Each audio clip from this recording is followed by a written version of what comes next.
What up? What up? What up, good people? Ghost V Network back in the building. What up, D? What's cracking?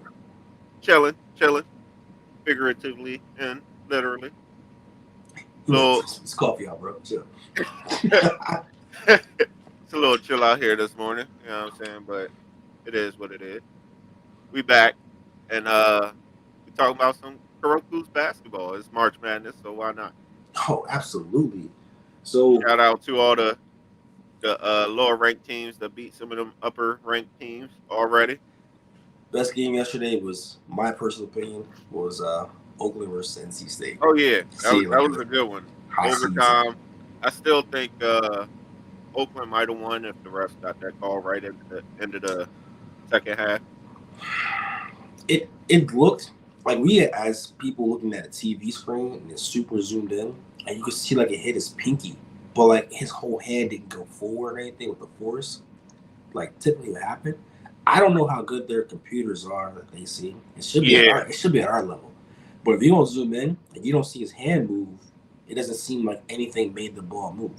I mean his bottom, like the bottom part moved back, but maybe That's he all it is. still had the hand on the ball when he was passing after that, and that's what they saw. But It's it cool. is what it is. It was still a great game. They call Burns with a little flop call like 5 minutes for Oh that though. nah, Yeah. he tossed my man like he was a rag doll. That's why he ain't even contested. You see the coach was like, yo, did you throw him? Did you Yeah, throw him? I was like, get yeah. out of here. He was probably getting on his nerves, so he had to toss him over. Yo, so speaking of that, we got aggressive play. We got everything going on. We just seen how Kuroko's team is basically going down. But you mentioned how we want to start seeing other matchups that we never saw before. Yes. We got a glimpse of it.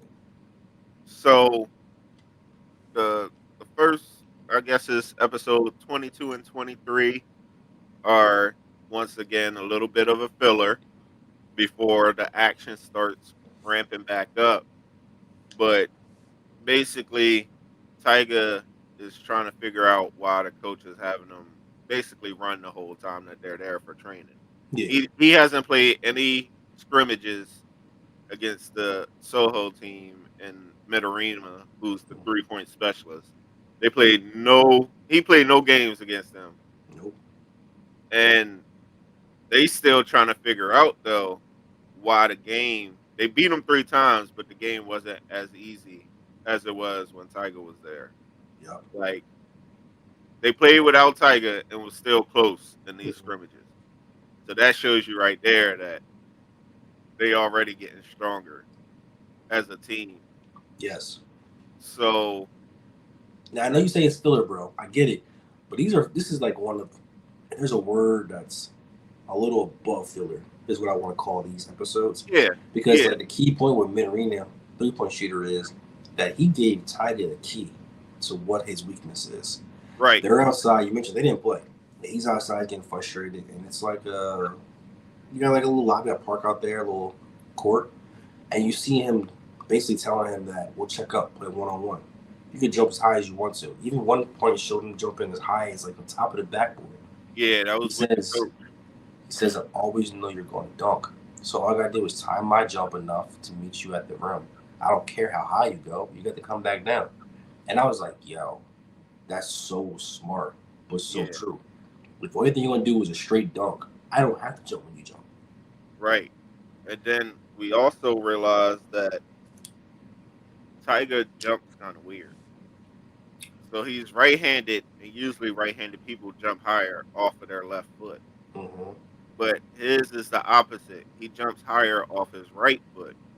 The only difference is though, when he jumps off his right foot, he uses his left hand, which is basketball basics, but he can't do all the extra movement in the air with that. But when he Yes. jumps off the left and uses his right hand, he can double pump and everything. Yes. And he actually noticed that after he played Mitarima 1-on-1.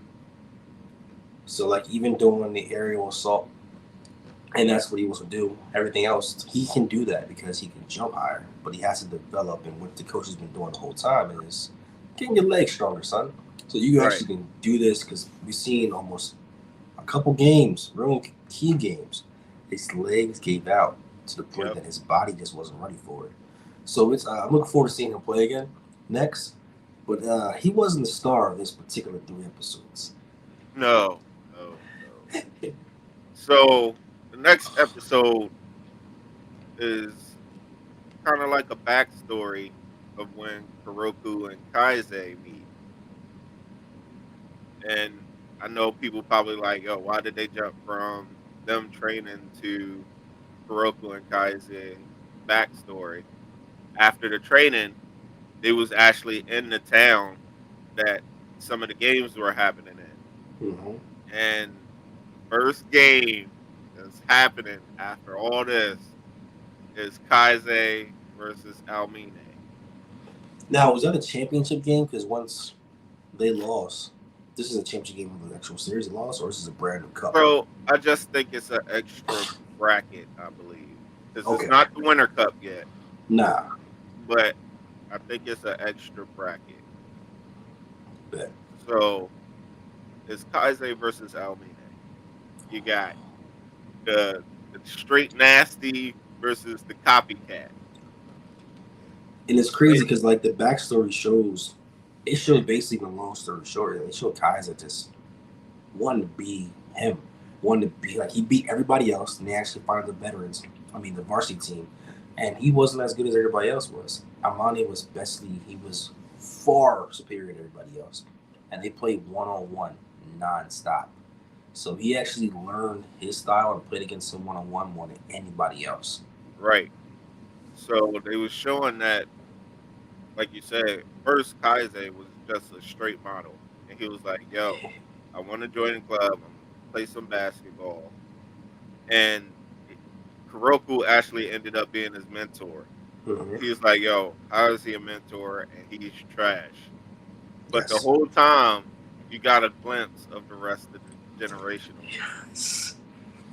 So basically, they were saying the one with like the pinkish red hair, he's like the leader. He seems very cynical.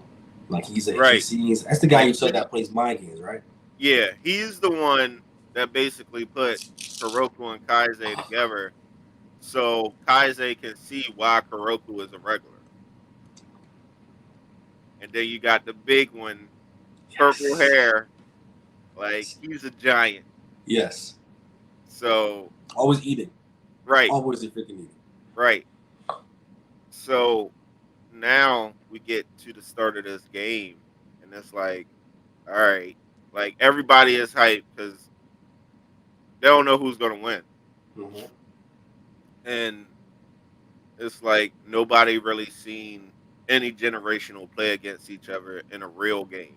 Mm-hmm. 1-on-1, yeah, but they was doing that on the side back then. So Tiger even asked Kuroko like, "Yo, who's gonna win?" And he's like, "I don't even know." It's like nobody ever seen it. This is something new. And you see that both teams, well, you see Kaise's team is like they're hyped, ready to go, Mm-hmm. and they believe in Kaise like, yo, you can't stop our trump card. Mm-hmm. I don't know if they seen Almine play or not. They were hyping my guy up, yo. Even the one dude, he was like having like a panic attack. Rebound. I must rebound. I'm like, yo, bro. Like, calm yourself down. Right. Like he was going crazy. So it's like, all right, they believe in their number one, which is dope. And Mm-hmm. then you got Almine's team before the game even start is like, yo, is he even coming? Always, bro. Every single Right. game. But then you see him pop up before the game even start, Mm-hmm. and he already got a sweat going. He took it serious. Right. It was like, oh, you decided to come. He was like, yeah, because I know y'all needed help this game, and it's going against Kaise. And it's not because like he respect Kaise. It's Mm-hmm. because he was like, I know I can cream him as hard as I want to, and play as hard as I want, and he's still gonna come. Completely like it was to the point where like he didn't know what Tiger did last time. So what happened is he got a little workup, came out feeling better, and attacked him. Kaiser's had his I'm not gonna say rival because he never beat him, but he's been like a thorn to his side compared to everybody else. So he Right, knows he has to come to all out. right. So I think it's kind of dope Mhm. because we haven't even seen the best part of this game yet. See, I got you. Now this is me as being watching the show. Basically, fans that he's called the copycat, right?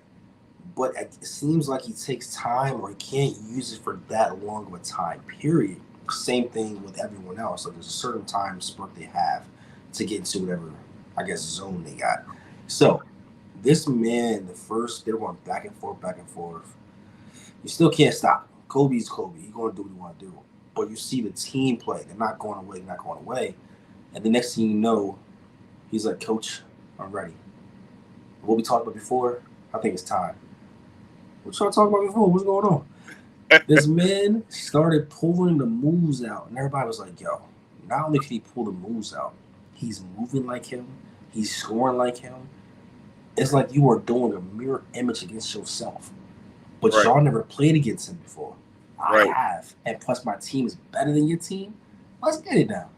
It was when they had the one scene where they actually showed like almost like the Dragon Ball Z essence of the blue and the yellow and seeing the black screen. Yo, it was fire. bro. I'm trying to tell you, like they actually call it like the zone too. There we go. So like it gets live. It gets live. I'm gonna tell you that.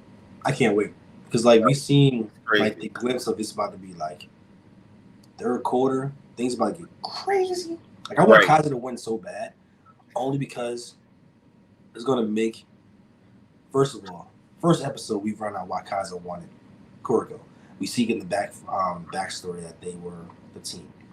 Now him actually winning, it's going to elevate everybody else because he was a stepping stone in the first couple episodes. right. You would think that he was the weakest generational. So for him to come back and win this, yeah, I need this. And it's funny too because you already see that the ones that they already played Mm-hmm. is not. There's like levels to it. Like they didn't show him everything the first time around. No. It was like even the one on one with Mitarima, he was like, "Oh, you thought I only was able to shoot?" Yeah, that was scary when he played defense, bro. I was Right. like, Like he was locking them down. yeah, I'm like, bro, you're Like like, to the point where he was like, "It don't matter how many times we do this, I'm gonna stop you every time." and confident with it and everything else. So it's like Winter Cup gonna be crazy. Right. I can, And we still waiting to see what Kuroko got. I still want to know. Okay, because first of all, when they showed the flashback, my man did a layup and he missed it. Right. It was terrible, bro. It Hey, was, but the layup looked smooth though. it The did. form and everything looked smooth. It looked like he was about to do the little finger roll and everything. $1 million move, 10-cent finish. He Right. can't do nothing. It don't matter. It does not matter in basketball if you cannot lay the ball up when you're by yourself. But it's funny though because when they was running after Mitarima like crushed Tyga, and Tyga was like, "Yo, I know what I have to do, so I don't need your help. Like I've Yeah. seen it. I know what I got to do." And when he told Kuroko, like you seen Kuroko stop and was like, "Okay, I get it. This is something that I got to do too. Be ready for a whole new type of basketball." Ah, So he came yo, to that realization that he got to step up too. So it's I'm gonna be ready Lob to City, bro. I'm ready to see what he got, Can you imagine Lob City? But like, bro. I'm trying to. I can't tell you what the because hell. if he could do his passes, like do like bounce passes or do like even like I don't know, like aerial assault plus, yeah, Lob City's happening. It's about to happen.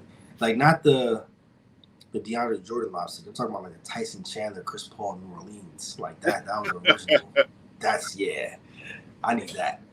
Bro, I'm trying to tell you. Once we finish this, we gotta watch the movie, Okay. and you you'll see. Like that'll be one time that you see the generationals back together with Tiger with them. I'm gonna go on a limb and say this. Okay. The way the story's going, I guess they're gonna make Tiger the best person. I get it, but How is Ty going to beat the post player? I feel like the post player, like he has the mentality of like a Dwight Howard. He plays when he wants to play. You'll see. You'll So see. It's gonna you be ain't tough. stopping this. You're not stopping that man. You're not stopping that man. It's gonna be tough. I can't wait. And plus, please like, subscribe, y'all. Like this is love basketball. Like we do other kind of anime, but this is a key staple in this podcast, and we'll keep on going with it. We're gonna have a Right. sports theme or pod somehow, some way. That's who we are. So thank you for your support. Please like and subscribe. Tell your friend to tell a friend. Yes. See you next time. All right. Peace.